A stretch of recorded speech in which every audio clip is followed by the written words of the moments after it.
মাত্র ৬০ টাকা খরচ করে আমি বানিয়ে ফেললাম দোকানের মতো পারফেক্ট সস। আর এই সসটা খেতে এত মজা ছিল। তো আজকে হচ্ছে টমেটো সসের রেসিপি নিয়ে আপনাদের কাছে হাজির হলাম। আর এই সসটা কিন্তু আমি মাত্র ৬০ টাকা খরচ করে বানিয়ে ফেলেছি। আর এই সসগুলো কিনতে গেলে অনেক টাকা খরচ করতে হয়। আর এখন কিন্তু টমেটোর দাম খুবই কম, আপনারাও চাইলে এভাবে বানিয়ে সংরক্ষণ করে রাখতে পারেন।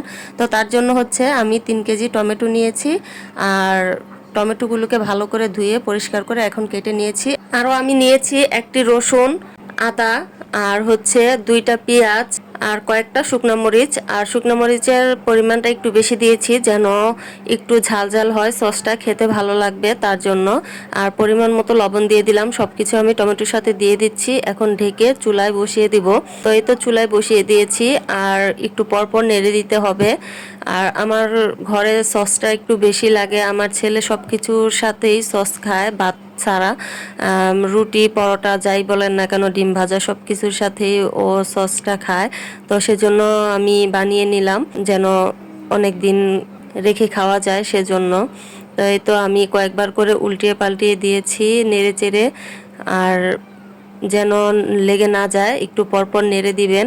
এ পর্যায়ে আমি টমেটোগুলোকে নামিয়ে ফেলবো কিছুটা পানি সহকারে। তারপরে হচ্ছে ঠান্ডা করে ব্লেন্ডার করে নিয়েছি। এখন একটি স্টিলের চালনিতে ছেঁকে নিচ্ছি। আর এতে করে হচ্ছে যে টমেটোর বিচিগুলো থাকে সেগুলো হচ্ছে বের হয়ে আসবে। তো আমি এগুলোকে এখন ফেলে দিব। আর এই টমেটো সসটাকে আবারও চুলায় বসিয়ে দিলাম জাল করার জন্য। আর এটাকে এখন যা যা দেওয়ার দরকার আমি দিয়ে দিব। তো 1 কাপ চিনি দিয়ে দিলাম। আর এটা হচ্ছে তেঁতুলের কাত। আর এটা হচ্ছে আপনারা দিলে দিতে পারেন, না দিলেও চলবে, অপশনাল, কিন্তু দিলে একটু ভালো লাগবে তার জন্য দিলাম। আর হচ্ছে ভিনেগার দিয়ে দিলাম। এখন দিয়ে হচ্ছে নাড়াচাড়া করব।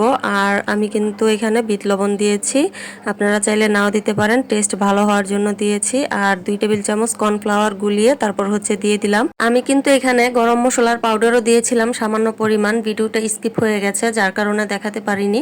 তো আপনারা চাইলে দিতে পারেন। আর নয়তো আস্ত গরম মশলা যখন টমেটো সিদ্ধ বসান তখন দিয়ে দিতে পারেন, একসাথে ব্লেন্ডার করে নেবেন, এতে করেও চলবে।